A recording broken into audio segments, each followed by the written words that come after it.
ਸਤਿ ਸ਼੍ਰੀ ਅਕਾਲ ਜੀ। ਤੁਸੀਂ ਵੇਖ ਰਹੇ ਹੋ ਪੰਜਾਬ ਮੇਲ USA TV। ਮੈਂ ਹਾਂ ਸੰਜੀਵ ਯਸ਼ ਖੰਨਾ। ਤੁਹਾਡਾ ਸਾਰਿਆਂ ਦਾ ਸਵਾਗਤ ਪੰਜਾਬ ਚਰਚਾ ਦੇ ਵਿੱਚ। ਸਟੂਡੀਓਜ਼ ਦੇ ਵਿੱਚ ਮੇਰੇ ਨਾਲ ਮੌਜੂਦ ਨੇ ਰਾਜੀਵ ਖੋਸਲਾ, ਇਕੋਨੋਮਿਸਟ। ਤੁਸੀਂ ਸਾਰੇ ਹੀ ਉਹਨਾਂ ਨੂੰ ਚੰਗੀ ਤਰ੍ਹਾਂ ਜਾਣਦੇ ਹੋ। ਰਾਜੀਵ ਜੀ, ਸਵਾਗਤ ਕਰਦੇ ਹਾਂ ਪੰਜਾਬ ਚਰਚਾ ਦੇ ਵਿੱਚ ਤੁਹਾਡਾ। ਮਿਹਰਬਾਨੀ ਜੀ ਖੰਨਾ ਸਾਹਿਬ। ਰਾਜੀਵ ਜੀ, 50 ਦਿਨ ਹੋ ਗਏ ਨੇ, ਭਗਵੰਤ ਮਾਨ ਗਵਰਨਮੈਂਟ ਕੰਮ ਕਰ ਰਹੀ ਆ। ਕੁਝ ਲੋਕ ਨਾਰਾਜ਼ ਵੀ ਨੇ, ਕੁਝ ਲੋਕ ਖੁਸ਼ ਵੀ ਨੇ। ਮਿਲਿਆ ਜੁਲਿਆ ਐਕਸ਼ਨ ਰਿਐਕਸ਼ਨ ਹੋ ਰਿਹਾ। ਸੋ ਸਭ ਦੀ ਨਜ਼ਰ ਹੈ ਜੂਨ ਦੇ ਵਿੱਚ ਬਜਟ ਆਏਗਾ ਨਵਾਂ। ਸੋ ਬਜਟ ਵਾਸਤੇ ਕਿਹੜੀ ਪਾਲਿਸੀ ਆ, ਕਿਹੜੀ ਸਟ੍ਰੈਟਜੀ ਆ, ਕੀ ਕੁਝ ਕਰਨਾ ਗਵਰਨਮੈਂਟ ਨੇ, ਇਸ ਬਾਰੇ ਹਰ ਪਾਸੇ ਚਰਚਾ ਹੋ ਰਹੀ ਹੈ। ਕਿਉਂਕਿ ਬਹੁਤ ਸਾਰੇ ਵਾਅਦੇ ਨੇ, ਬਹੁਤ ਕੁਝ ਕਰਨਾ। ਸਭ ਤੋਂ ਵਧੀਆ ਚੀਜ਼ ਇਹ ਹੁੰਦੀ ਹੈ ਕਿ ਤੁਸੀਂ ਪੈਸੇ ਦਾ ਸਹੀ ਇਸਤੇਮਾਲ ਕਿਵੇਂ ਕਰਦੇ ਹੋ, ਖਜ਼ਾਨੇ ਦਾ ਦੁਰਉਪਯੋਗ ਨਹੀਂ ਕਰਦੇ ਹੋ। ਹਾਲਾਂਕਿ ਇਹ ਵੀ ਇਲਜ਼ਾਮ ਲੱਗਦੇ ਪਏ ਨੇ ਕਿ ਕਿਤੇ ਨਾ ਕਿਤੇ ਖਜ਼ਾਨੇ ਦਾ ਦੁਰਉਪਯੋਗ ਹੋ ਰਿਹਾ। ਸੋ ਸਾਰੇ ਮਾਹਿਰ ਆਪਣੇ ਆਪਣੇ ਵਿਊਜ਼ ਦੇ ਰਹੇ ਨੇ। ਸੋ ਇਸ ਵਕਤ ਆਪਾਂ ਫੋਕਸ ਕਰਾਂਗੇ ਪੰਜਾਬ ਦੇ ਬਜਟ ਦੇ ਉੱਤੇ। ਸੋ ਮਾਨ ਸਾਹਿਬ ਨੇ ਸਭ ਤੋਂ ਸਲਾਹ ਮੰਗੀ ਹੈ ਕਿ ਤੁਸੀਂ ਦੱਸੋ ਬਜਟ ਦੇ ਵਾਸਤੇ ਕੀ ਸੁਝਾਅ ਨੇ, ਬਜਟ ਕਿੱਦਾਂ ਦਾ ਹੋਵੇ, ਕਿੱਦਾਂ ਖਰਚੇ ਕਰੀਏ। ਡੂ ਯੂ ਥਿੰਕ ਇਹ ਇੱਕ ਰਾਈਟ ਮੂਵ ਹੈ ਕਿ ਸਭ ਤੋਂ ਪੁੱਛਿਆ ਜਾਣਾ, ਬਜਟ ਦੇ ਬਾਰੇ ਸਲਾਹ ਲਈ ਜਾਣਾ? ਦੇਖੋ ਜੀ, ਡੈਮੋਕ੍ਰੇਸੀ ਦੇ ਵਿੱਚ ਲੋਕਾਂ ਦੀ ਰਾਏ ਲੈਣਾ ਗਲਤ ਚੀਜ਼ ਨਹੀਂ ਹੈ। ਸਰਕਾਰਾਂ ਨੂੰ ਲੋਕਾਂ ਤੋਂ ਰਾਏਸ਼ੁਮਾਰੀ ਹੋਣੀ ਚਾਹੀਦੀ ਹੈ, ਪੁੱਛਣਾ ਚਾਹੀਦਾ। ਕੰਮ ਲੋਕਾਂ ਦੀ ਰਾਏ ਦੇ ਨਾਲ ਹੀ ਹੋਣਾ ਚਾਹੀਦਾ। ਪਰ ਇੱਥੇ ਇੱਕ ਜਿਹੜੀ ਸਮੱਸਿਆ ਆ ਰਹੀ ਹੈ ਨਾ ਜੀ, ਵੀ ਤੁਸੀਂ ਲੋਕਾਂ ਨੂੰ ਪੁੱਛ ਰਹੇ ਹੋ, ਕਿਆ ਉਹਨੂੰ ਇੰਪਲੀਮੈਂਟ ਵੀ ਕਰੋਗੇ? ਪਹਿਲਾ ਸਵਾਲੀਆ ਨਿਸ਼ਾਨ ਲੱਗਦਾ। ਦੂਜਾ, ਕਿਆ ਲੋਕ ਇੰਨੇ ਐਕਸਪਰਟਸ ਨੇ ਕਿ ਉਹ ਰਾਜ ਦੀ ਮਾਲੀ ਹਾਲਤ ਦੇਖ ਕੇ ਉਸ ਦੇ ਬਾਰੇ ਕਮੈਂਟ ਕਰਨਗੇ? ਤੀਸਰੀ ਸਮੱਸਿਆ ਇਹਦੇ ਚੋਂ ਮੈਨੂੰ ਲੱਗਦੀ ਹੈ ਕਿ ਇਹ ਐਕਸਪਰਟਸ ਦਾ ਕੰਮ ਹੈ। ਜਿਹੜਾ ਬਜਟ ਹੈ ਇੱਕ ਟੈਕਨੀਕਲ ਐਕਸਰਸਾਈਜ਼ ਹੈ, ਜਿਹਦੇ ਚ ਐਕਸਪਰਟਸ ਨੇ, ਐਡਵਾਈਜ਼ਰਸ ਨੇ, ਜਿਹੜੇ ਹਰ ਏਰੀਆ ਦੇ ਵਿੱਚ, ਹਰ ਫੀਲਡ ਦੇ ਵਿੱਚ ਅਵੇਲੇਬਲ ਨੇ, ਔਰ ਉਹਨਾਂ ਕੋਲ ਡੇਟਾ ਵੀ ਜਿਹੜਾ ਹੈਗਾ ਸਰਕਾਰੀ, ਉਸ ਦਾ ਐਕਸੈਸ ਹੈ। ਆਮ ਲੋਕਾਂ ਕੋਲ, ਆਮ ਜਨਤਾ ਕੋਲ, ਆਮ ਐਨਾਲਿਸਟਸ ਕੋਲ ਉਹਨਾਂ ਡੇਟਾ ਦਾ ਐਕਸੈਸ ਨਹੀਂ ਹੈ ਜਿੰਨਾ ਐਕਸਪਰਟਸ ਦੇ ਕੋਲ ਹੈ। ਤਾਂ ਮੈਨੂੰ ਇਦਾਂ ਲੱਗਦਾ ਵੀ ਜੇ ਸਰਕਾਰ ਇਹਨੂੰ ਥੋੜਾ ਜਿਹਾ ਟਵੀਕ ਕਰ ਲੈਂਦੀ ਆਪਣਾ ਪ੍ਰੋਗਰਾਮ, ਪਹਿਲਾਂ ਐਕਸਪਰਟਸ ਤੋਂ ਸਾਰੀ ਚੀਜ਼ ਲੈ ਕੇ, ਜੇ ਕੋਈ ਹੈਲਥ ਸੈਕਟਰ ਦਾ ਐਕਸਪਰਟ ਹੈ, ਐਜੂਕੇਸ਼ਨ ਦਾ ਐਕਸਪਰਟ ਹੈ, ਇੰਡਸਟਰੀਜ਼ ਦਾ ਐਕਸਪਰਟ ਹੈ, ਐਗਰੀਕਲਚਰ ਦਾ ਐਕਸਪਰਟ ਹੈ, ਅਲੱਗ-ਅਲੱਗ ਤਰ੍ਹਾਂ ਦੇ ਇਕੋਨੋਮਿਸਟ ਬੈਠੇ ਹੈ, IAS ਮਸ਼ੀਨਰੀ ਬੈਠੀ ਹੈ, ਇਹਨਾਂ ਸਾਰਿਆਂ ਤੋਂ ਸੁਜੈਸ਼ਨ ਲੈ ਕੇ ਆਪ ਬਣਾ ਲੈਣ ਦੀ ਇੱਕ ਬਲੂਪ੍ਰਿੰਟ ਬਣਾ ਲੈਂਦੇ, ਇੱਕ ਲੇਆਊਟ ਬਣਾ ਲੈਂਦੇ। MLAs ਉਹਦੇ ਉੱਤੇ ਬ੍ਰੇਨਸਟਾਰਮਿੰਗ ਕਰ ਲੈਂਦੇ ਵੀ ਕਿਹੜੀ ਚੀਜ਼ ਠੀਕ ਹੈ, ਕਿਹੜੀ ਨਹੀਂ, ਔਰ ਫਿਰ ਉਹਨੂੰ ਪੋਰਟਲ ਦੇ ਉੱਤੇ ਪਾਉਂਦੇ ਵੀ ਅਸੀਂ ਇਹ ਚੀਜ਼ ਕਰਨ ਲੱਗੇ ਹਾਂ। ਤਾਂ ਲੋਕ ਉਹਦੇ ਚ ਫਿਰ ਸੁਜੈਸ਼ਨ ਦਿੰਦੇ, ਤਾਂ ਮੇਰੇ ਖਿਆਲ ਨਾਲ ਉਹ ਚੀਜ਼ ਜਿਹੜੀ ਹੈ ਜ਼ਿਆਦਾ ਵਧੀਆ ਬਣ ਸਕਦੀ ਸੀ। ਇੰਸਟੈਡ ਆਫ ਕਿ ਤੁਸੀਂ ਲੋਕਾਂ ਤੋਂ ਪੁੱਛੋ। ਹੁਣ ਕੋਈ ਆਮ ਜਨਤਾ ਨੂੰ ਪੁੱਛੇਗਾ ਤਾਂ ਕਹਿੰਦੇ ਨਿੰਬੂ ਮਹਿੰਗੇ ਹੈ, ਨਿੰਬੂ ਸਸਤੇ ਹੋਣੇ ਚਾਹੀਦੇ, ਖਾਣੇ ਦਾ ਤੇਲ ਮਹਿੰਗਾ, ਉਹ ਸਸਤਾ ਹੋਣਾ ਚਾਹੀਦਾ। He does not understand the financial health of the state. ਉਹਨੂੰ ਇਸ ਚੀਜ਼ ਤੋਂ ਕੋਈ ਮਤਲਬ ਨਹੀਂ ਹੈ ਸਟੇਟ ਦੇ ਕੋਲ ਟੈਕਸ ਲਾ ਕੇ ਕਿੰਨਾ ਪੈਸਾ ਆ ਰਿਹਾ ਜਾਂ ਨਹੀਂ ਆ ਰਿਹਾ। ਕਰੋਨਾ ਦੇ ਵਿੱਚ ਸਟੇਟ ਦੇ ਪੈਸੇ ਜਿਹੜੇ ਆ, ਮਾਲੀਆ ਜਿਹੜਾ ਵਧਿਆ ਜਾਂ ਘਟਿਆ, he is not concerned with that।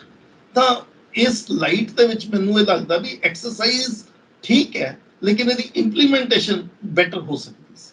ਕਿੰਨੇ ਜਾਣੇ ਸੁਜੈਸ਼ਨਸ ਭੇਜਣਗੇ ਤੇ ਉਹਨਾਂ ਨੂੰ ਪੜ੍ਹੇਗਾ ਕੌਣ? ਕਿੱਥੋਂ ਆਏਗੀ ਉਹ ਟੀਮ ਜਿਹੜੀ ਇਹ ਸਾਰੇ ਸੁਜੈਸ਼ਨਸ ਪੜ੍ਹੇਗੀ? ਜੇ ਹਜ਼ਾਰਾਂ 'ਚ ਹੋ ਗਏ, ਲੱਖਾਂ 'ਚ ਹੋ ਗਏ, ਜਿਵੇਂ ਅਸੀਂ ਦੇਖਦੇ ਹਾਂ ਕਿ WhatsApp ਨੰਬਰ ਦੇ ਉੱਤੇ ਜੋ ਭ੍ਰਸ਼ਟਾਚਾਰ ਦੇ ਖਿਲਾਫ ਲੱਖਾਂ 'ਚ ਕੰਪਲੇਂਟਸ ਚਲੀਆਂ ਗਈਆਂ ਨੇ, ਕੀ ਹੋ ਰਿਹਾ ਉਹਦੇ ਉੱਤੇ?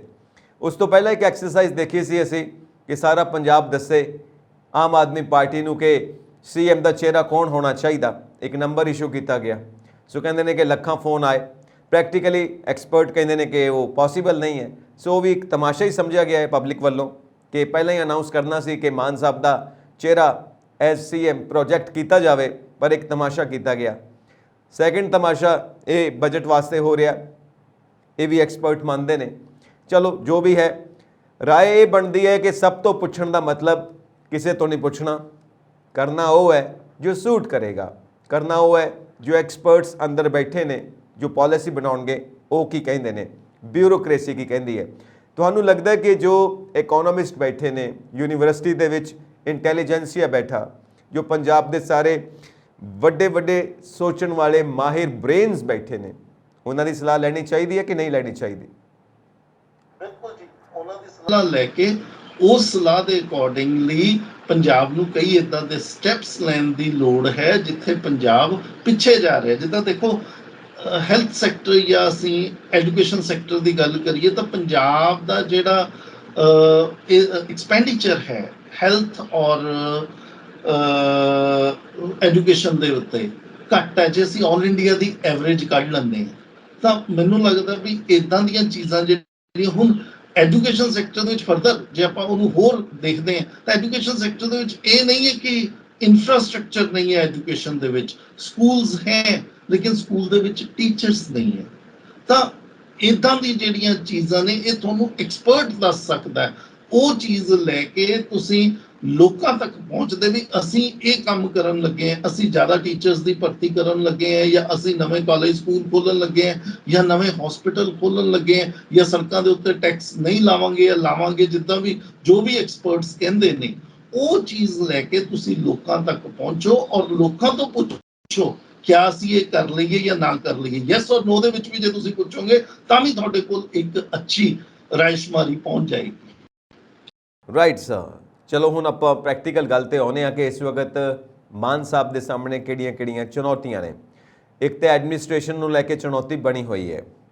ਪੋਲਿਟਿਕਸ ਦੇ ਵਿੱਚ ਅਸੀਂ ਦੇਖਦੇ ਹਾਂ ਕਿ ਵਿਰੋਧੀ ਧਿਰਾਂ ਲਗਾਤਾਰ ਅਟੈਕ ਕਰ ਰਹੀਆਂ ਨੇ, ਇੱਥੋਂ ਤੱਕ ਕਿ ਮੰਗ ਪੱਤਰ ਵੀ ਦਿੱਤਾ ਗਿਆ ਹੈ ਸਾਡੇ ਗਵਰਨਰ ਸਾਹਿਬ ਕੋਲ ਜਾ ਕੇ, ਜੋ ਸ਼੍ਰੋਮਣੀ ਅਕਾਲੀ ਦਲ ਨੇ ਦਿੱਤਾ ਹੈ। ਤਾਂ ਹਰ ਪਾਸਿਓਂ ਕਾਂਗਰਸ ਵੀ ਅਟੈਕ ਕਰ ਰਹੀ ਹੈ, ਯਾਨੀ ਕਿ ਵਿਰੋਧੀ ਬਿਲਕੁਲ ਸਰਗਰਮ ਨੇ। ਭਗਵੰਤ ਮਾਨ ਸਾਹਿਬ ਦੀ ਸਰਕਾਰ ਨਿਸ਼ਾਨੇ ਤੇ ਹੈ, ਅਸੀਂ ਸਾਰੇ ਜਾਣਦੇ ਹਾਂ।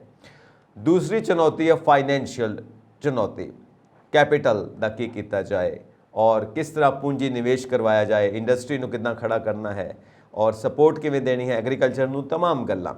ਸੋ ਬਜਟ ਕਿਸ ਤਰ੍ਹਾਂ ਦਾ ਹੋਏਗਾ, ਤੁਹਾਨੂੰ ਕੀ ਲੱਗਦਾ ਹੈ ਐਜ਼ ਐਨ ਐਕਸਪਰਟ, ਤੁਸੀਂ ਕੀ ਮਹਿਸੂਸ ਕਰਦੇ ਹੋ?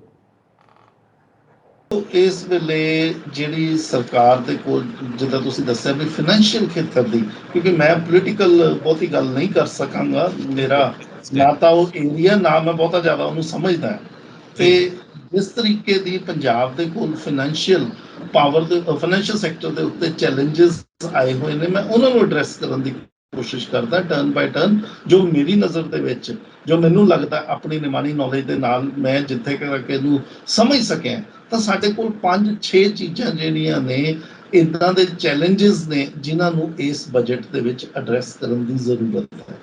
ਪਹਿਲੀ ਜਿਹੜੀ ਚੁਣੌਤੀ ਹੈ ਸਾਡੇ ਸਾਹਮਣੇ ਉਹ ਖੜੀ ਹੈ ਇਨਫਲੇਸ਼ਨ ਨੂੰ ਲੈ ਕੇ।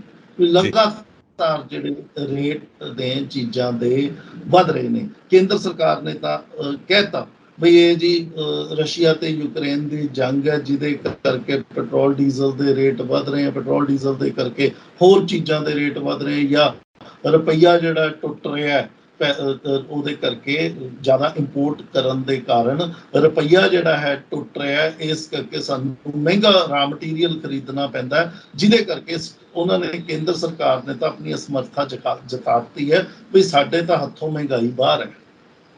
ਤਾਂ ਹੁਣ ਉਹਨਾਂ ਨੇ ਸਟੇਟਸ ਦੇ ਪਾਲੇ ਦੇ ਵਿੱਚ ਬਾਲ ਨੂੰ ਮੂਵ ਕਰਤਾ ਵੀ ਸਟੇਟਸ ਦੇਖਣ ਵੀ ਇਹਨਾਂ ਨੇ ਕੀ ਕਰਨਾ। ਤਾਂ ਉਸ ਲੀਗ ਦੇ ਵਿੱਚ ਮਾਨ ਸਾਹਿਬ ਦੀ ਸਰਕਾਰ ਹੁਣ ਕੀ ਕਰਦੀ ਹੈ, ਮਹਿੰਗਾਈ ਨੂੰ ਲੈ ਕੇ ਕਿਸ ਤਰੀਕੇ ਦੇ ਨਾਲ ਇਹ ਨਜਿੱਠਦੇ ਨੇ, ਕਿਆ ਪੈਟਰੋਲ ਡੀਜ਼ਲ ਦੇ ਉੱਤੇ ਜਿਹੜੇ ਟੈਕਸ ਨੇ ਉਹ ਕੱਟਦੇ, ਕਿਆ ਸਟੇਟ ਗਵਰਨਮੈਂਟ ਆਪਣੀ ਪਰਸੈਂਟੇਜ ਜਿਹੜੀ, ਕਿਉਂਕਿ ਸਟੇਟਸ ਜਿਹੜੀਆਂ ਐਡ ਵੈਲੋਰਮ ਲਾਉਂਦੀਆਂ ਪਰਸੈਂਟੇਜ ਦੇ ਉੱਤੇ ਲਾਉਂਦੀਆਂ ਨੇ, ਜਿਹੜੀ ਸੈਂਟਰ ਹੈ ਉਹ ਰੁਪੀਸ ਦੇ ਵਿੱਚ ਲਾਉਂਦੀ, ਐਬਸੋਲੂਟ ਵੈਲਿਊਜ਼ 'ਚ 32 ਰੁਪਏ ਵਧਾਤਾ, 34 ਰੁਪਏ ਵਧਾਤਾ, 10 ਰੁਪਏ ਵਧਾਤਾ, ਸਟੇਟ ਦਾ ਉਹਦੇ ਉੱਤੇ ਟੈਕਸ ਦੇ ਉੱਤੇ ਪਰਸੈਂਟੇਜ ਟਰਮਸ ਦੇ ਵਿੱਚ ਲਾਉਂਦੀ ਹੈ। ਕਿਆ ਸਟੇਟ ਕਿਆ ਮਾਨ ਸਾਹਿਬ ਉਸ ਨੂੰ ਘਟਾਉਂਦੇ ਕਿਸੇ ਤਰੀਕੇ ਦੇ ਨਾਲ, ਚਾਹੇ ਐਬਸੋਲੂਟ ਟਰਮਸ ਦੇ ਵਿੱਚ ਚਾਹੇ ਪਰਸੈਂਟੇਜ ਟਰਮਸ ਦੇ ਵਿੱਚ, ਤਾਂ ਕਿ ਲੋਕਾਂ ਉੱਤੇ ਜਿਹੜਾ ਪੈਟਰੋਲ ਡੀਜ਼ਲ ਦੀ ਮਾਰ ਪੈ ਰਹੀ ਹੈ ਉਹ ਕਿਸੇ ਤਰੀਕੇ ਨਾਲ ਘੱਟ ਹੋ ਸਕੇ। ਜਾਂ ਮੈਂ ਜਿੱਦਾਂ ਪਹਿਲਾਂ ਜ਼ਿਕਰ ਕੀਤਾ ਵੀ ਸੜਕਾਂ ਦੇ ਉੱਤੇ ਜਿਹੜੇ ਟੋਲ ਟੈਕਸ ਵਧੇ ਨੇ 1 ਅਪ੍ਰੈਲ ਤੋਂ, ਕਿਆ ਉਹ ਟੈਕਸਿਸ ਦੇ ਵਿੱਚ ਕਿਸੇ ਤਰੀਕੇ ਦੀ ਮਾਨ ਸਾਹਿਬ ਉਹਦੇ 'ਚ ਕਮੀ ਕਰਦੇ ਨੇ? ਇਹ ਪਹਿਲਾ ਚੈਲੰਜ ਹੋਏਗਾ ਜਿਹੜਾ ਇਨਫਲੇਸ਼ਨ ਨੂੰ ਲੈ ਕੇ ਸਾਹਮਣੇ ਖੜਾ। ਦੂਸਰਾ ਚੈਲੰਜ ਜਿਹੜਾ ਹੋਏਗਾ ਉਹ ਸਟੇਟ ਦੇ ਆਪਣੇ ਲਈ ਹੈ, ਉਹ ਹੈਗਾ ਜੀਐਸਟੀ ਨੂੰ ਲੈ ਕੇ। 30 ਜੂਨ 2022 ਨੂੰ ਜੀਐਸਟੀ ਤੋਂ ਜਿਹੜੀ ਇਹਨਾਂ ਨੂੰ ਮੁਆਵਜ਼ਾ ਮਿਲ ਰਿਹਾ ਸੀ ਸਟੇਟਸ ਨੂੰ, ਉਹ ਖਤਮ ਹੋ ਜਾਏਗਾ 2017 ਦੇ ਵਿੱਚ। ਮੈਂ ਦਰਸ਼ਕਾਂ ਲਈ ਦੱਸ ਦਿੰਦਾ ਬਈ 1 ਜੁਲਾਈ 2017 ਤੋਂ ਜਿਹੜਾ ਇਹਨਾਂ ਦੇ ਵਿੱਚ ਸਟੇਟ ਔਰ ਸੈਂਟਰ ਦੇ ਵਿੱਚ ਐਗਰੀਮੈਂਟ ਹੋਇਆ ਸੀ, ਉਸ ਦੇ ਅਕੋਰਡਿੰਗਲੀ 14% ਦੀ ਦਰ ਤੇ ਸੈਂਟਰਲ ਗਵਰਨਮੈਂਟ ਸਟੇਟ ਗਵਰਨਮੈਂਟਸ ਨੂੰ 14% ਦੀ ਦਰ ਤੇ ਮੁਹੱਈਆ ਕਰਾ ਰਹੀ ਹੈ ਮੁਆਵਜ਼ਾ। ਜੇ ਕਿਤੇ ਕੋਈ ਘਟ ਜਾਂਦਾ ਹੈਗਾ, ਕਮੀ ਆ ਜਾਂਦੀ ਹੈ ਜੇ ਜੀਐਸਟੀ ਦੇ ਵਿੱਚ, ਮਾਲੀਏ ਦੇ ਵਿੱਚ, ਸਟੇਟਸ ਨੂੰ ਉਹਦੇ ਪੈਸਾ ਮਿਲਦਾ ਸੀ। ਔਰ ਜ਼ਿਕਰ ਮੈਂ ਇਸ ਚੀਜ਼ ਦਾ ਕਰਨਾ ਚਾਹੁੰਦਾ ਜੀ ਇੱਥੇ ਕਿ ਪੰਜਾਬ ਗਵਰਨਮੈਂਟ ਨੂੰ ਤਕਰੀਬਨ 30 ਤੋਂ 35% ਆਪਣਾ ਟੋਟਲ ਮਾਲੀਆ ਜਿਹੜਾ ਹੈ ਉਹ ਮੁਆਵਜ਼ੇ ਤੋਂ ਆਉਂਦਾ ਸੀ। ਜੀ ਜੀ ਜੀ। ਹੁਣ ਜਦੋਂ ਮੁਆਵਜ਼ਾ ਖਤਮ ਹੋ ਜਾਂਦਾ ਤਾਂ ਸਟੇਟ ਗਵਰਨਮੈਂਟ ਕੀ ਕਰੇਗੀ? ਸੈਂਟਰ ਨੇ ਤਾਂ ਹੱਥ ਖੜੇ ਕਰਤੇ ਵੀ ਅਸੀਂ ਇਸ ਨੂੰ ਅੱਗੇ ਨਹੀਂ ਵਧਾਉਣ ਲੱਗੇ, ਅਸੀਂ 30 ਜੂਨ 2022 ਤੋਂ ਅੱਗੇ ਜੀਐਸਟੀ ਦਾ ਮੁਆਵਜ਼ਾ ਨਹੀਂ ਲੈ ਕੇ ਜਾਣਾ। ਤੇ ਜੇ ਨਹੀਂ ਲੈ ਕੇ ਜਾਂਦੇ, ਕਿਆ ਸਟੇਟ ਜਿਹੜੀ ਹੈ ਹੋਰ ਕਰਜ਼ੇ ਲਏਗੀ ਮਾਲੀਆ ਆਪਣਾ ਪੂਰਾ ਕਰਨ ਲਈ, ਜਾਂ ਲੋਕਾਂ ਉੱਤੇ ਖਰਚੇ ਘਟਾਏਗੀ? ਅਗਰ ਲੋਕਾਂ ਉੱਤੇ ਖਰਚੇ ਘਟਾਉਂਦੇ ਆ ਤਾਂ ਸਮੱਸਿਆ। ਜੇ ਸਟੇਟ ਬੋਰੋ ਕਰਨ ਜਾਂਦੀ ਹੈ, ਜੇ ਸਟੇਟ ਜ਼ਿਆਦਾ ਉਸ ਪੈਸੇ ਨੂੰ ਪੂਰਾ ਕਰਨ ਦੇ ਲਈ ਕਰਜ਼ੇ ਲੈਂਦੀ ਹੈ, ਤਾਂ ਕਰਜ਼ਿਆਂ ਦੀ ਦਰ ਅਸੀਂ ਦੇਖ ਲਈ ਵੀ ਰੇਟ ਆਫ ਇੰਟਰਸਟ ਹੁਣੇ ਵਧੇ ਨੇ। 3-4 ਦਿਨ ਹੋਏ, 4 ਮਈ ਨੂੰ ਆਰਬੀਆਈ ਦੇ ਗਵਰਨਰ ਨੇ ਆ ਕੇ ਰੈਪੋ ਰੇਟ ਵਧਾਈ ਹੈ, ਜਿਹਦੇ ਨਾਲ ਕਰਜ਼ੇ ਜਿਹੜੇ ਆ ਮਿਲਣੇ ਮਹਿੰਗੇ ਹੋ ਗਏ, ਆਮ ਜਨਤਾ ਲਈ ਵੀ, ਸਰਕਾਰਾਂ ਲਈ ਵੀ, ਕਾਰਪੋਰੇਟ ਲਈ ਵੀ, ਸਾਰਿਆਂ ਦੇ ਲਈ। ਤਾਂ ਉੱਥੇ ਸਟੇਟ ਦੇ ਲਈ ਦੂਸਰਾ ਚੈਲੰਜ ਖੜਾ ਹੈ। ਤੀਸਰਾ ਚੈਲੰਜ ਜਿਹੜਾ ਸਟੇਟ ਦੇ ਲਈ ਖੜਾ, ਉਹ ਖੜਾ ਪਾਵਰ ਸੈਕਟਰ ਨੂੰ ਲੈ ਕੇ, ਬਿਜਲੀ ਵਾਲੇ ਖੇਤਰ ਨੂੰ ਲੈ ਕੇ। ਬਿਜਲੀ ਦੇ ਵਿੱਚ ਕੀ ਹੋ ਰਿਹਾ ਹੈ ਕਿ ਬਿਜਲੀ ਅਸੀਂ ਦੇਖ ਰਹੇ ਹਾਂ ਵੀ ਇਸ ਵੇਲੇ ਕੱਟ ਲਾਏ ਜਾ ਰਹੇ। ਕਿਉਂ ਕੱਟ ਲਾਏ ਜਾ ਰਹੇ ਹਨ? ਤੁਸੀਂ ਜਾਂ ਮੈਂ, ਅਸੀਂ ਆਪਣੇ ਬਿੱਲ ਨਹੀਂ ਜਿਹੜਾ ਦੇ ਉੱਤੇ ਡਿਫਾਲਟ ਕੀਤਾ। ਇਹ ਤਾਂ ਡਿਫਾਲਟ ਜਿਹੜੀ ਕਰਨ ਵਾਲੀ ਹੈ ਸਰਕਾਰਾਂ ਨੇ, ਜਿਨ੍ਹਾਂ ਨੇ ਡਿਫਾਲਟ ਕੀਤਾ। ਸਰਕਾਰਾਂ ਦਾ ਜਿਹੜਾ ਕਰਜ਼ਾ ਹੈ ਉਹ ਖੜਾ ਡਿਸਕੌਮਸ ਦੇ ਉੱਤੇ, ਜਿਹੜੀਆਂ ਡਿਸਟ੍ਰੀਬਿਊਸ਼ਨ ਕੰਪਨੀਆਂ ਨੇ, ਜਿੱਦਾਂ ਪਾਵਰਕਾਮ ਹੋ ਗਈ ਪੰਜਾਬ ਦੇ ਵਿੱਚ, ਜਾਂ ਪੀਐਸਪੀਸੀਐਲ ਹੋ ਗਈ, ਇਹਨਾਂ ਦੇ ਉੱਤੇ ਜਿਹੜੀ ਪੰਜਾਬ ਸਰਕਾਰ ਹੈ, ਇਹਨਾਂ ਦੇ ਬੋਰਡ ਹੈ, ਇਹਨਾਂ ਦੀ ਉਹ ਜਿਹੜੀਆਂ ਕਮੇਟੀਆਂ ਨੇ, ਕਮਿਸ਼ਨਸ ਨੇ, ਉਹਨਾਂ ਦਾ ਖਰਚਾ ਜਿਹੜਾ ਹੈ, ਉਹਨਾਂ ਦਾ ਕਰਜ਼ਾ ਜਿਹੜਾ ਹੈ, ਉਹਨਾਂ ਦਾ ਬਕਾਇਆ ਜਿਹੜਾ ਹੈ ਉਹ ਪਿਆ, ਜਿਸ ਨੂੰ ਕਿਸ ਤਰੀਕੇ ਦੇ ਨਾਲ ਮਾਨ ਸਾਹਿਬ ਨਜਿੱਠਦੇ ਆ ਉਹ ਦੇਖੋ। ਰਾਜੀਵ ਜੀ ਜੀ ਜੀ ਕਹਿ ਰਹੇ ਨੇ ਕਿ ਜੋ ਅਸੀਂ ਪੈਸਾ ਲੈਂਦੇ ਹਾਂ, ਕਰਜ਼ਾ ਵੀ ਲੈਂਦੇ ਹਾਂ, ਜਿਸ ਤਰ੍ਹਾਂ ਗਵਰਨਮੈਂਟ ਰਨ ਕਰ ਰਹੀ ਆ, 97% ਕਹਿੰਦੇ ਨੇ ਖਰਚ ਹੋ ਜਾਂਦਾ, ਸਿਰਫ 3% ਬਚਦਾ ਸਾਡੇ ਕੋਲ। ਹੁਣ ਉਹ ਦੱਸੋ ਕਿੱਥੇ ਇਸਤੇਮਾਲ ਕਰੀਏ? ਖਰਚ ਕਿੱਥੇ ਕਿੱਥੇ ਹੁੰਦਾ? ਤਨਖਾਹਾਂ ਦਿੱਤੀਆਂ ਜਾਂਦੀਆਂ ਨੇ, ਪੈਨਸ਼ਨਸ ਦਿੱਤੀਆਂ ਜਾਂਦੀਆਂ ਨੇ, ਦੂਸਰੀ ਜਿਹੜੀ ਹੈ ਸਬਸਿਡੀਜ਼ ਵਗੈਰਾ ਦਿੱਤੀਆਂ ਜਾਂਦੀਆਂ ਨੇ, ਔਰ ਹੋਰ ਵੀ ਜਿਹੜੀਆਂ ਫ੍ਰੀ ਬੀਜ਼ ਪੋਲੀਟਿਕਸ ਦੇ ਜ਼ਰੀਏ ਹੋਰ ਵੀ ਕਾਫੀ ਫੈਸਿਲਿਟੀਜ਼ ਦੇਣ ਦਾ ਜੋ ਇਹਨਾਂ ਨੇ ਨਜ਼ਰਾਨਾ ਦੇਣਾ ਹੈ ਪੰਜਾਬ ਦੇ ਲੋਕਾਂ ਨੂੰ। ਤੇ ਮਹਿੰਗਾਈ ਭੱਤਾ, ਔਰ ਉਹਦੇ ਵਿੱਚ ਬੁਢਾਪਾ ਪੈਨਸ਼ਨ, ਉਹਦੇ ਵਿੱਚ ਬੇਰੁਜ਼ਗਾਰੀ ਭੱਤਾ, ਬਹੁਤ ਕੁਝ ਹੈ ਜੋ ਦੇ ਰਹੇ ਨੇ ਪੰਜਾਬ ਦੀ ਜਨਤਾ ਨੂੰ। ਇੱਕ ਹੈ ਕਿ ਜਿਹੜਾ ਸਾਨੂੰ ਕਰਜ਼ੇ ਦਾ ਵਿਆਜ ਦੇਣਾ ਪੈਂਦਾ ਹੈ, ਉਹ ਵੀ ਅਸੀਂ ਦੇ ਰਹੇ ਹਾਂ। ਸੋ ਕੁੱਲ ਮਿਲਾ ਕੇ ਐਕਸਪਰਟਸ ਮੰਨਦੇ ਨੇ ਕਿ 95 to 97% ਐਕਸਪੈਂਡੀਚਰ ਹੋ ਰਿਹਾ, ਸਿਰਫ 3% ਬਚਦਾ ਸਾਡੇ ਕੋਲ।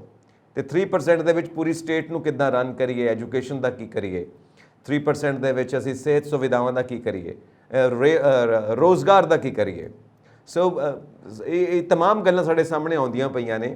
ਇਜ਼ ਇਟ ਰਾਈਟ ਕਿ ਸਿਰਫ 3% ਬਚਦਾ, ਬਾਕੀ ਸਭ ਐਕਸਪੈਂਡੀਚਰ ਚਲਾ ਜਾਂਦਾ?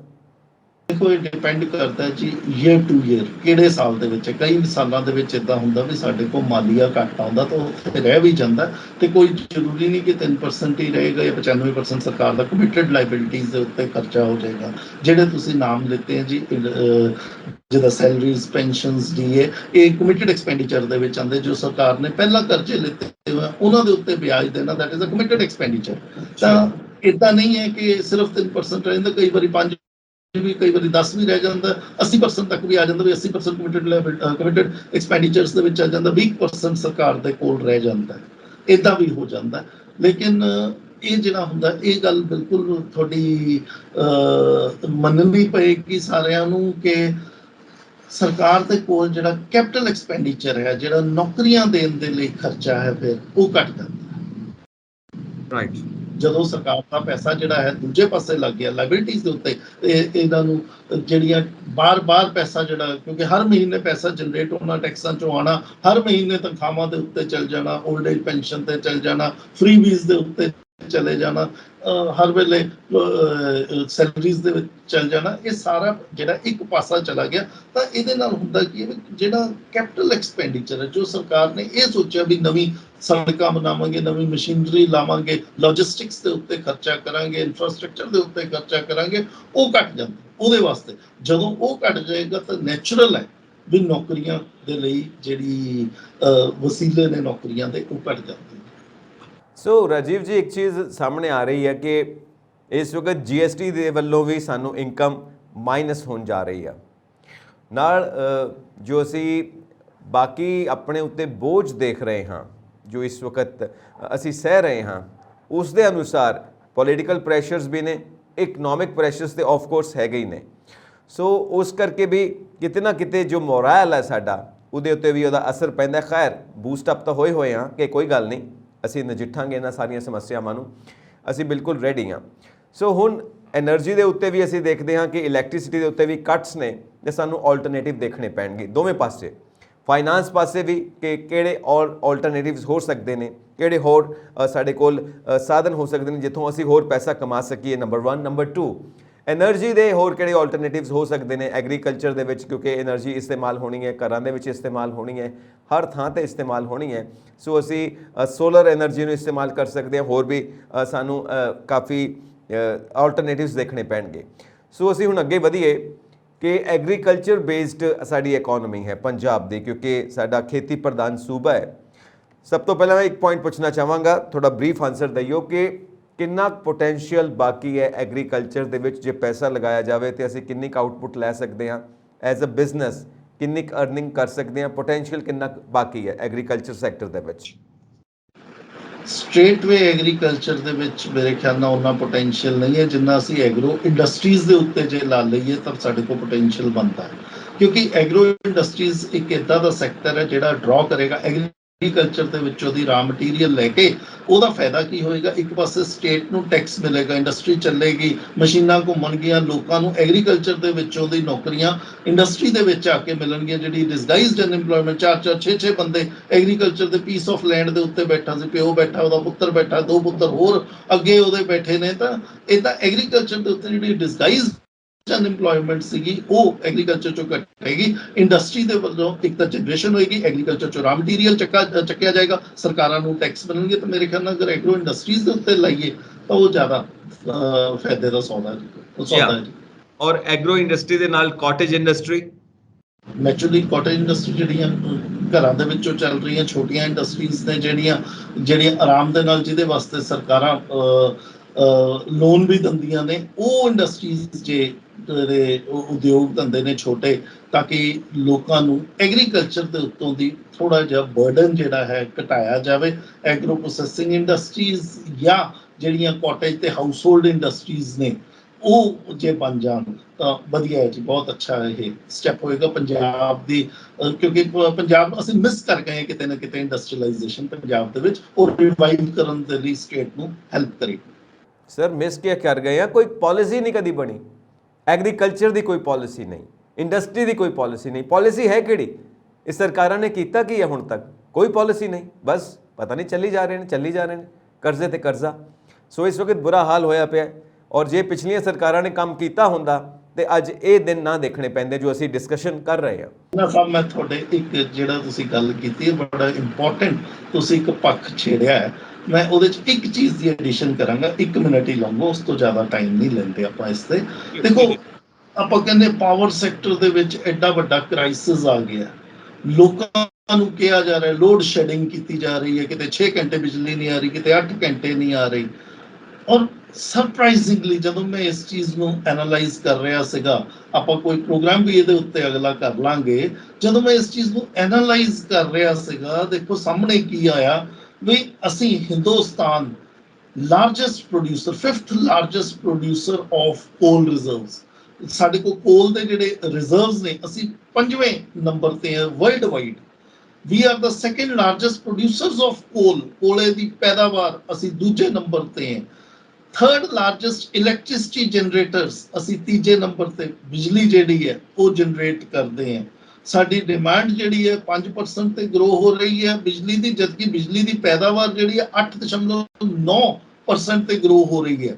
ਉਸ ਤੋਂ ਬਾਅਦ ਸਾਡੀ ਪੀਕ ਡਿਮਾਂਡ ਕਿੱਥੇ ਪਹੁੰਚਦੀ ਹੈ 235 ਗੀਗਾਵਾਟ ਤੇ ਸਾਡੇ ਪੋਟੈਂਸ਼ੀਅਲ ਕਿੰਨਾ ਹੈਗਾ 344 ਗੀਗਾਵਾਟ। ਇਸ ਹਿਸਾਬ ਨਾਲ ਤਾਂ ਅਸੀਂ ਇੰਨੀ ਬਿਜਲੀ ਜਨਰੇਟ ਕਰ ਸਕਦੇ ਹਾਂ ਵੀ ਆ ਨੇਪਾਲ, ਭੂਟਾਨ, ਸ਼੍ਰੀਲੰਕਾ ਜਿਹੜੇ ਛੋਟੇ ਛੋਟੇ ਮੁਲਕ ਹੈ ਨਾਲ ਦੇ, ਇਹਨਾਂ ਨੂੰ ਅਸੀਂ ਐਕਸਪੋਰਟ ਕਰ ਦਈਏ ਤੇ ਅਸੀਂ ਫਸੇ ਹੋਏ ਹਾਂ, ਕਿਉਂਕਿ it is an outcome of the wrong policies. Discoms ਨੇ ਜਨਰੇਸ਼ਨ ਕੰਪਨੀਆਂ ਨੂੰ ਪੈਸਾ ਨਹੀਂ ਦਿੱਤਾ, ਜਨਰੇਸ਼ਨ ਕੰਪਨੀ ਜਿਹੜੀਆਂ ਬਿਜਲੀ ਜਨਰੇਟ ਕਰ ਰਹੀਆਂ ਨੇ ਉਹਨਾਂ ਨੇ ਪੈਸਾ ਜੀ ਜਿਹੜੇ ਕੋਲ ਫੀਲਡ ਹੈ ਕੋਲ ਇੰਡੀਆ ਨੂੰ ਉਹਨੂੰ ਨਹੀਂ ਦਿੱਤਾ। ਅਸੀਂ ਹੁਣ ਚੱਲ ਪਏ ਨੇ ਜੀ ਬਾਹਰੋਂ ਦੀ ਕੋਲਾ ਮੰਗਾ ਲਈਏ, ਕੋਲ ਇੰਡੀਆ ਦੇ ਕੋਲ 35,000 ਕਰੋੜ ਦਾ ਰਿਜ਼ਰਵ ਪਿਆ। Where are we heading towards?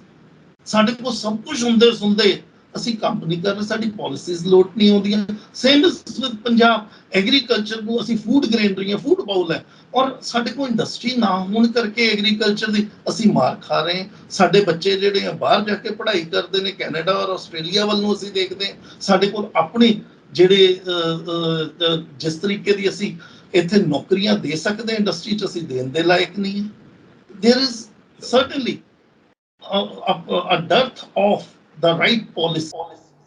ਯਾਨੀ ਕਿ ਗੁਰੂਆਂ ਪੀਰਾਂ ਦੀ ਇਸ ਧਰਤੀ ਨੂੰ, ਪੰਜਾਬ ਨੂੰ ਕੁਦਰਤ ਨੇ ਸਾਰੇ ਕੁਦਰਤੀ ਸਾਧਨ ਦਿੱਤੇ ਨੇ, ਸਾਰੇ ਨੈਚੁਰਲ ਰਿਸੋਰਸਿਸ ਦਿੱਤੇ ਨੇ, ਪਰ ਅਸੀਂ ਇਸਤੇਮਾਲ ਨਹੀਂ ਕਰਦੇ ਕਿਉਂਕਿ ਸਾਡੀਆਂ ਨੀਤੀਆਂ ਗਲਤ ਨੇ। ਸਾਡੇ ਕੋਲ ਨੀਤੀਆਂ ਹੀ ਨਹੀਂ ਹੈਗੀਆਂ। ਕੁੱਲ ਮਿਲਾ ਕੇ ਸਾਡੀ ਨੀਅਤ ਗਲਤ ਹੈ, ਸਾਡੀ ਨੀਅਤ ਖੋਟੀ ਹੈ। ਜੇ ਨੀਅਤ ਸਹੀ ਹੋਵੇ ਤਾਂ ਨੀਤੀਆਂ ਵੀ ਬਣਨਗੀਆਂ ਤੇ ਨੀਤੀਆਂ ਕਾਮਯਾਬ ਵੀ ਹੋਣਗੀਆਂ। ਅੱਗੇ ਚੱਲਦੇ ਹਾਂ ਆਪਾਂ। ਐਗਰੀਕਲਚਰ ਦੇ ਵਿੱਚ ਇੰਡਸਟਰੀ ਸਾਨੂੰ ਚਾਹੀਦੀ ਹੈ ਜੋ ਐਗਰੋ ਬੇਸਡ ਇੰਡਸਟਰੀ ਹੋਵੇ।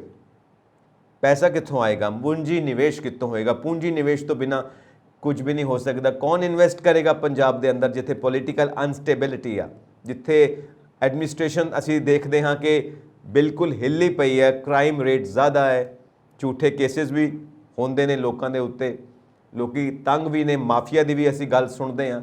ਹਰ ਪਾਸਿਓਂ ਅਸੀਂ ਘਿਰੇ ਹੋਏ ਹਾਂ ਇਹਨਾਂ ਮੁਸੀਬਤਾਂ ਦੇ ਨਾਲ। ਤਾਂ ਇਸ ਹਾਲਤ ਦੇ ਵਿੱਚ ਕਿਉਂਕਿ ਬਾਰਡਰ ਸਟੇਟ ਆ, ਕੌਣ ਪੂੰਜੀ ਨਿਵੇਸ਼ ਕਰੇਗਾ? ਕੈਪੀਟਲ ਇਨਵੈਸਟਮੈਂਟ ਕੌਣ ਕਰੇਗਾ ਪੰਜਾਬ ਦੀ ਐਗਰੋ ਬੇਸਡ ਇੰਡਸਟਰੀ ਦੇ ਅੰਦਰ?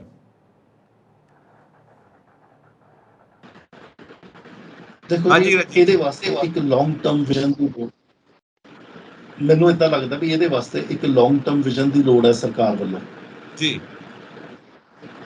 ਅਸੀਂ ਬਾਰਡਰ ਸਟੇਟ ਹੈ, ਸਾਡੇ ਕੋਲ ਇੱਥੇ ਮਾਫੀਆ ਰਾਜ ਹੈ, ਸਾਡੀ ਪੋਲੀਟੀਕਲ ਇਨਸਟੇਬਿਲਿਟੀ ਹੈ, ਗਵਰਨਮੈਂਟਸ ਜਿਹੜੀਆਂ ਗਵਰਨਮੈਂਟ ਨੂੰ ਲੈ ਕੇ, ਜਿਸ ਤਰ੍ਹਾਂ ਤੁਸੀਂ ਜ਼ਿਕਰ ਕੀਤਾ ਵੀ ਅਟੈਕ ਜ਼ਿਆਦਾ ਹੋ ਰਹੇ ਹੈ ਮਾਨ ਸਾਹਿਬ ਦੇ ਉੱਤੇ ਜਾਂ ਮਾਨ ਸਾਹਿਬ ਦੀ ਸਰਕਾਰ ਦੇ ਉੱਤੇ, ਤਾਂ ਡਿਸਪਾਈਟ ਆਲ ਆਡਸ ਆਪਾਂ ਸਟੇਟ ਨੂੰ ਸਟੇਟ ਦੇ ਇਦਾਂ ਦੇ ਹਾਲਾਤ 'ਚ ਨਹੀਂ ਛੱਡ ਸਕਦੇ। ਕੁਛ ਨਾ ਕੁਛ ਸਾਨੂੰ ਕਰਨਾ ਪਏਗਾ। ਇੱਥੇ ਜਦੋਂ ਅਸੀਂ ਵੈਲਫੇਅਰ ਸਟੇਟ ਦੀ ਗੱਲ ਕਰਦੇ ਹਾਂ ਤਾਂ ਸਰਕਾਰ ਨੂੰ ਆਪ ਕਦਮ ਚੁੱਕਣਾ ਪਏਗਾ। ਹੁਣ ਇੱਥੇ ਆਖਿਰ ਇੰਡਸਟਰੀ ਲਾਉਣੀ, ਚਾਹੇ ਐਗਰੋ ਇੰਡਸਟਰੀ, ਚਾਹੇ ਹੈਵੀ ਇੰਡਸਟਰੀ, ਜਿਹੜੀ ਵੀ ਇੰਡਸਟਰੀ ਲਾਉਣੀ ਹੈ ਉਹ ਲਾਉਣੀ ਤਾਂ ਸਰਕਾਰ ਨੂੰ ਹੀ ਪਏਗੀ। ਸਰਕਾਰ ਨੂੰ ਹੈਲਪ ਕਰਨੀ ਪਏਗੀ, ਭਾਵੇਂ ਸਿੱਧੇ ਰਸਤੇ ਥਾਣੀ, ਭਾਵੇਂ ਇਨਡਾਇਰੈਕਟਲੀ ਲੋਨ ਪ੍ਰੋਵਾਈਡ ਕਰਕੇ। ਦੇਖੋ ਇਸ ਵੇਲੇ ਜਦੋਂ ਆਪਾਂ ਮੈਂ ਗੱਲ ਕਹੀ ਹੈ ਵੀ ਇਸ ਵੇਲੇ ਲੋਨ ਦਾ ਰੇਟ ਜਿਹੜਾ ਮਾਰਕੀਟ ਬੋਰਿੰਗਸ ਜਿਹੜੀਆਂ ਉਹ ਵੱਧ ਰਹੀਆਂ, ਤਾਂ ਸਰਕਾਰ ਨੂੰ ਕਰਜ਼ੇ ਸਸਤੇ ਰੇਟਾਂ ਤੇ ਨਹੀਂ ਮਿਲਣੇ। ਔਰ ਫਿਰ ਪੰਜਾਬ ਵਰਗੀ ਸਟੇਟ ਜਿਹਦੇ ਤੇ 3.25 ਲੱਖ ਕਰੋੜ ਰੁਪਈਏ ਦਾ ਕਰਜ਼ਾ ਜਿਹੜਾ ਝੂਲ ਰਿਹਾ, ਇਹਨੂੰ ਤਾਂ ਬਿਲਕੁਲ ਹੀ ਨਹੀਂ ਮਿਲਣੇ ਹੈਗੇ ਸਸਤੇ ਕਰਜ਼ੇ। ਤਾਂ ਸਰਕਾਰ ਕਰੇਗੀ, ਸਰਕਾਰ ਇੱਥੋਂ ਕਰਜ਼ੇ ਲੈਣ ਦੀ ਜਗ੍ਹਾ ਬੌਂਡਸ ਇਸ਼ੂ ਕਰੇ, NRIs ਨੂੰ ਬੌਂਡਸ ਇਸ਼ੂ ਕਰੇ, ਜਿਹੜੇ ਸਾਡੇ ਭਰਾ ਭੈਣ ਬਾਹਰ ਗਏ ਹੋਏ ਨੇ, ਜਿਨ੍ਹਾਂ ਦੇ ਕੋਲ ਜਿਹੜੇ ਸਮਰਥ ਨੇ ਇੱਥੇ ਸਰਕਾਰ ਦੇ ਵਿੱਚ ਇਨਵੈਸਟ ਕਰਨ। ਪੰਜਾਬ ਗਵਰਨਮੈਂਟ ਜਿਹੜੀ ਹੈ ਉਹਨਾਂ ਤੋਂ 10-10 ਸਾਲ ਦੇ ਲਈ ਉਥੋਂ ਬੌਂਡਸ ਇਸ਼ੂ ਕਰਕੇ ਉਹਨਾਂ ਨੂੰ ਪੈਸਾ ਲਵੇ। ਪੈਸਾ ਜੋ ਬੌਂਡਸ ਕੀ ਹੈ ਵੀ ਮੈਂ ਇੱਕ ਗਾਰੰਟੀ ਦਿੱਤੀ ਹੈ ਕਿ ਮੈਂ ਤੁਹਾਨੂੰ 10 ਸਾਲ ਦੇ ਲਈ 7%, 8%, 10% ਇਸ ਦਰ ਦੇ ਉੱਤੇ ਪੈਸਾ ਦਊਂਗਾ। ਤਾਂ ਸਰਕਾਰ ਉਹਨਾਂ ਤੋਂ ਪੈਸਾ ਲੈ ਕੇ ਇਸ ਪੈਸੇ ਦਾ ਸਹੀ ਇਸਤੇਮਾਲ ਕਰ ਸਕੇ। ਫਿਰ ਮੇਰੇ ਖਿਆਲ ਨਾਲ ਮੈਨੂੰ ਲੱਗਦਾ ਵੀ ਜੇ ਸਰਕਾਰ ਆਪ ਅੱਗੇ ਆਏਗੀ, ਲੋਕਾਂ ਨੂੰ ਪ੍ਰੋਵਾਈਡ ਕਰੇ। ਦੇਖੋ ਇੰਡਸਟਰੀਜ਼ ਵਾਲੇ ਇਸ ਵੇਲੇ ਕੀ ਮੰਗ ਰਹੇ ਨੇ? ਇੰਡਸਟਰੀਅਲ ਸੈਕਟਰ ਜਿਹੜਾ ਹੈ ਉਹ ਮੰਗਦਾ ਵੀ ਰਾ ਮਟੀਰੀਅਲ ਮਹਿੰਗਾ ਹੋ ਗਿਆ, ਰਸ਼ੀਆ ਯੂਕਰੇਨ ਜੰਗ ਦੇ ਕਾਰਨ ਰਾ ਮਟੀਰੀਅਲ ਮਹਿੰਗਾ, ਪੈਟਰੋਲ ਡੀਜ਼ਲ ਮਹਿੰਗਾ ਹੋਣ ਕਰਕੇ ਆਵਾਜਾਈ ਮਹਿੰਗੀ ਹੈ। ਤਾਂ ਸਰਕਾਰ ਉੱਥੇ ਫਰੇਟ ਸਬਸਿਡੀ ਦੇਵੇ। ਫਰੇਟ ਸਬਸਿਡੀ ਦਾ ਮਤਲਬ ਹੈ ਉਹਨਾਂ ਦਾ ਸਮਾਨ ਚੱਕੇ ਸਸਤੇ ਰੇਟ ਤੇ, ਜਾਂ ਉਹਨਾਂ ਨੂੰ ਜਿਹੜਾ ਰਾ ਮਟੀਰੀਅਲ ਉਹ ਸਸਤੇ ਰੇਟ ਤੇ ਮੁਹੱਈਆ ਕਰਾਵੇ, ਤਾਂ ਸਰਕਾਰ ਕਿਉਂ ਨਹੀਂ ਕਰ ਸਕਦੀ? ਸਾਨੂੰ ਸਿਰਫ ਇੱਕ ਠੀਕ ਵਿਜ਼ਨ ਦੀ ਲੋੜ ਹੈ ਇਸ ਵੇਲੇ। ਜੇ ਉਹ ਵਿਜ਼ਨ ਮਿਲ ਜਾਏ, ਜੇ ਉਹ ਡਾਇਰੈਕਸ਼ਨ ਮਿਲ ਜਾਏ, ਤਾਂ ਸਟੇਟ ਕੰਮ ਕਰ ਸਕਦੀ ਹੈ। ਰਾਜੀਵ ਜੀ, ਥੈਂਕ ਯੂ ਵੈਰੀ ਮਚ। ਤੁਸੀਂ ਆਪਣੀ ਰਿਸਰਚ, ਆਪਣੇ ਵਿਚਾਰ ਸਾਡੇ ਦਰਸ਼ਕਾਂ ਨਾਲ ਸਾਂਝੇ ਕੀਤੇ।